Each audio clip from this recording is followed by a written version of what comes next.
one of the very first people I met when I came into Second Life. I was sitting inside of Microsoft Research, working with MIT, looking at the Serious Games initiative that we called Games to Teach back then. And lo and behold, I run into Lori Bell, and she takes me on and she mentors me and she helps me really understand what this environment was all about. But boy, it's been 5 years, 6 years since then, and really developed a friendship with her, so it's really great to be here in the psychology of engaging in virtual environments. And since then, I've had the opportunity to be truly immersed in the environment. It is anything that really persists, that has a GUI interface, that supports multimedia, that's net-based. It's persistent, it stays there all the time, and it's immersive. It allows you to come in and interact with people and get a sense of presence and being there and doing things that are user-generated. So you get this at a 2D level with Twitter. You get it at a 3D level in the gaming environment, and I think that you're going to be able to see some really extraordinary changes in user interfaces as a consequence of Intel's recent announcement about focusing on 3D technologies, looking at leap motion, the gesture-based experience. It goes on and on and on, which is what brought me into Microsoft, is that the organizations started to become more immersed in their data and started to transfer a lot of their knowledge into structures within the organization that they could rely on in order to be able to access the corporate intelligence of an organization. And I was introduced to Leslie Scopes and this whole concept of cybergogy, to Tony O'Driscoll looking at the archetypes for learning. And there are models to follow. There are activities to engage in. There are right ways of doing things, and there are wrong ways of doing things. One of the things I became grossly aware of is the need to connect with the audience, is to make sure I was using my avatar to interact with people so that I could feel myself in the environment. I also noticed that you had to do a lot of multitasking because there's a lot of communication, especially with a room this size, where a lot of 2D conversation can go on in the background. And with this evolution from something that looked just like stimulus and response in the classroom when I'm memorizing multiplication tables and doing math on the blackboard, to being able to have multiple streams of interaction with people at almost every level of human sense is very compelling to why this environment is transforming the way things are done. Everyone in this room clearly knows why we think 3D is indeed an auxiliary metaphor for this kind of immersive experience, because we need to be able to see things at a different level. And I believe we will have a deeper dive into 3D technology as a consequence. We have something here that is a telephone, this telephone box, if any of you can even remember these things existing before. And we used to think of telephones as a way to call people when we needed something. Now we think of telephones as a way of being totally connected all of the time to everybody. That's a different consciousness than thinking about what that apparatus was. There's a whole development, a global development of the persona as a consequence of being able to upload so much information into this content creation world. But this last one here is the one that really gets me, is that we no longer think of the world as a construct of news or even literature or reviews of academic work. What we think instead is that how we are influencing outcomes. We're influencing political direction, we're influencing academic thought, we're influencing experience, and the tools that we use in immersion are amazingly powerful in their ability to cause these kinds of changes in society.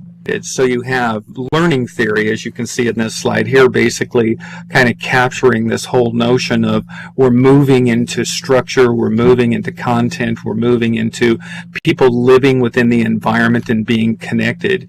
I mean, I'm sure that a lot of you are in this room right now, right-clicking on the other avatars, looking at their profiles and finding out who they are and determining whether you want to maintain this connection to them or not.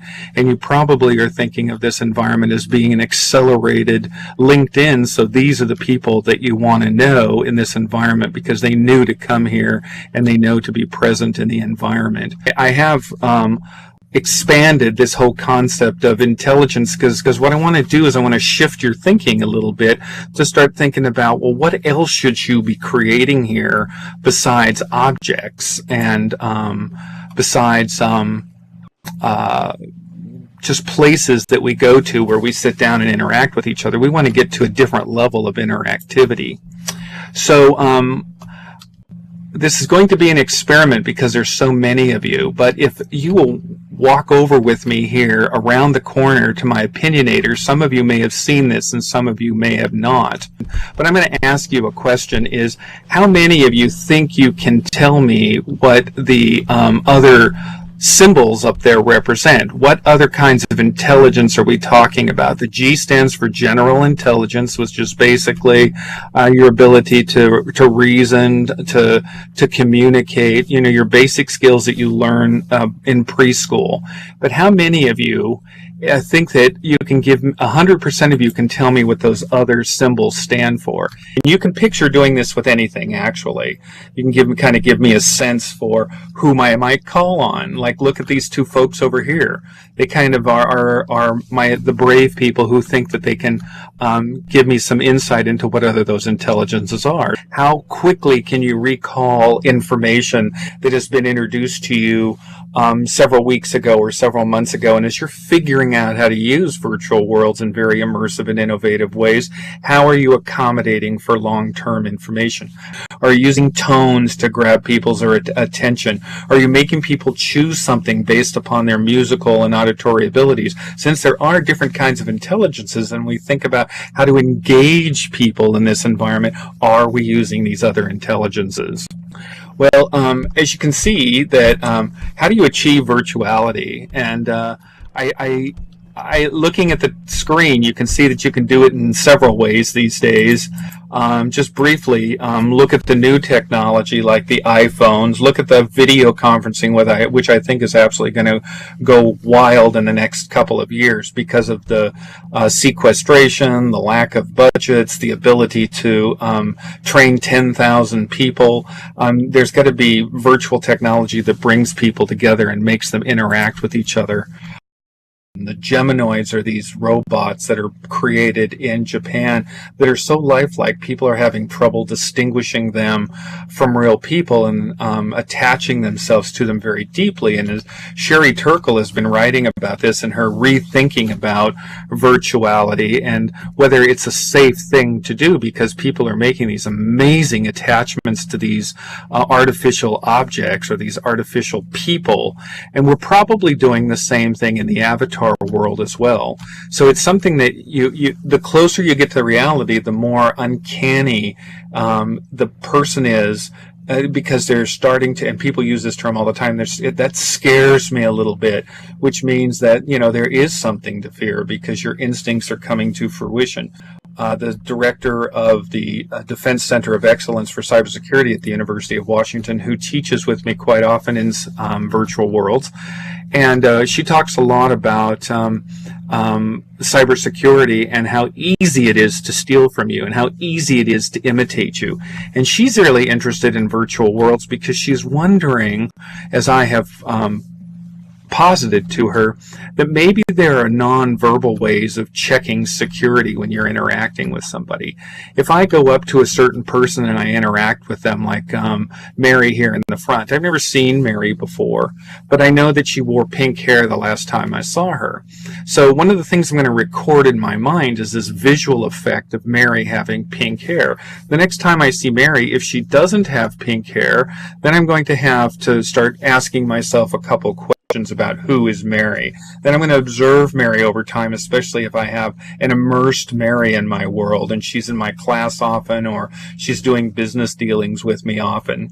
And the more that I develop that awareness of her, the more I have these ways of knowing whether it's her or not, because we can create these little tiny cues in our avatars that identify who we truly are. We've been talking a lot about gamification. If you haven't read Carl Kapp's book yet on gamification, it's a must-read for me. Carl's really got a model. It just breaks it down, and it makes it very easy to read and very easy to understand what he means by gamification. But there are models for how you engage somebody in these environments. You definitely have to have a set of rules. You got to have a game oriented mentality around there being objective.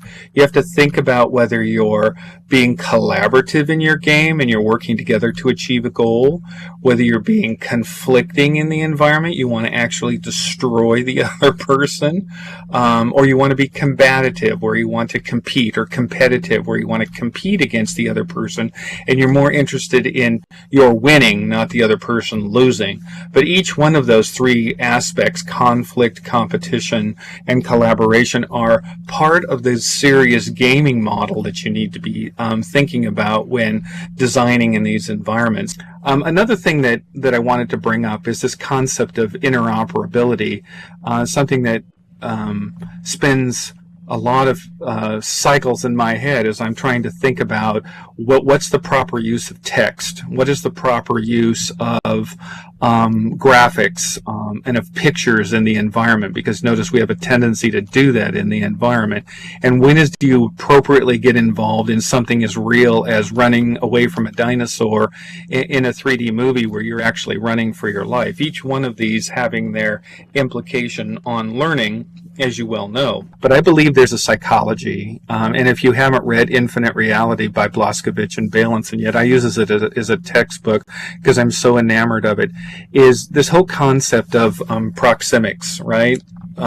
Me coming up to this avatar here and all of a sudden sitting down beside her and becoming a part of her world. If I sat here and didn't talk for a second, she's going to get uncomfortable, and you're all going to be wondering what I'm doing. See what I mean? If I am looking at somebody and I ask them a question and I come up to them and I stand right in front of them and I say, what is the capital of Bucharest? Or what's the capital of Romania, Sir Walter Raleigh? The more I wait for Sir Walter Raleigh to answer the question, the more he is going to be compelled to answer the question. So when you want to think about this, how you are having an impact on a person, take a look at Infinite Reality and start looking at some of the techniques in there. A simple one is I'm very, very tall, because being tall, like it is in the physical world, is as authoritative as it is in the virtual world. So think about your height. I asked this question to my class almost on the first day. Think about your avatar's physique and physiology. Should I be black in front of an all-black audience? Should I be a woman in front of an all-woman audience? If I can do this, if I can change my avatar and become these other people, is there a psychology to my doing it? And then is there an affordance to my doing it? Or sharing things in web pages that people can look at and you can surf together, and that you are engaged with people and looking at these. So one of the things to do, instead of showing presentations like this, is lining up your presentations in a circle and getting everybody to walk around in a circle and see who's staring at what screen. A lot of you may know these features, but thinking about how you can use your imagination so you can actually measure what people are doing, and then think about how to solve some of the problems that arise, like managing attention or managing Q&A, or forming people into groups, or getting people to go create a private individual chat and get something done in a small amount of time. But we all meet in this room. We all do everything in this room. We all bring up applications and we work together and collaborate together to build everything. We do project management in here. We do our Scrum meetings in here. One of my students, Agile Bill, has created a Scrum environment that is actually something that you step on. You go step on the first level and stand on it for a minute, and the second level and describe what the weakness is of the day, and then the third level you stand on and you talk about what barriers you have, and then you get off of the thing and somebody's standing at the end to get on it on their turn, and that helps create this sense of utilizing time effectively in the environments. I think that you're going to see this Google probably hit this scene pretty well, where every object in the world is connected through some other object that has a sensor on it or is feeding some kind of data. So pretty soon we're going to not be looking at cartoon-like environments like Second Life, but we're going to be working in cityscapes and landscapes that look like offices and homes and schools and factories and that sort of environment. And I've seen some pretty cool stuff that exists already. There's this environment called Protosphere, which is made by Proton Media, that Microsoft has been adapting. They've adapted it so much it's part of SharePoint now. And it basically is nothing more than a conferencing system where voice works automatically, has little circles on the ground so you guys can go stand in the circle, and then you'll have an instant ad hoc conversation. You can put up any document on the screen, you can put any website, any movie, you can just whip it up on the screen really quickly. So that means the 70 to 90% of individuals that are just becoming habituated to using virtual environments can use something that's connected to Microsoft software and upload all their documentation in it just by simply dropping and dragging.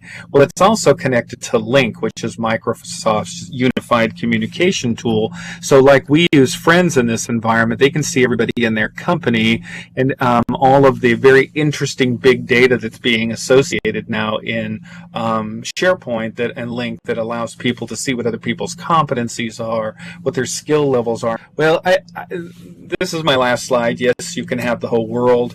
I want you to remember some of the things I've said, testing your short-term memory here. Remember your G. There's lots of different intelligences, and so it determines which one you're trying to stimulate. Find out through immersion what your audience knows by engaging them. And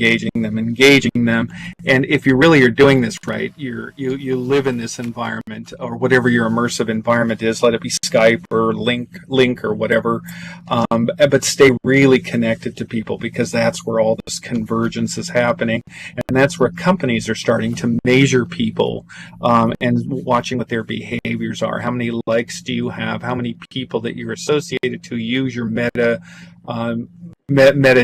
and you can trust and rely on, because you're going to be bringing your digital posse wherever you go, making you much more valuable in this environment.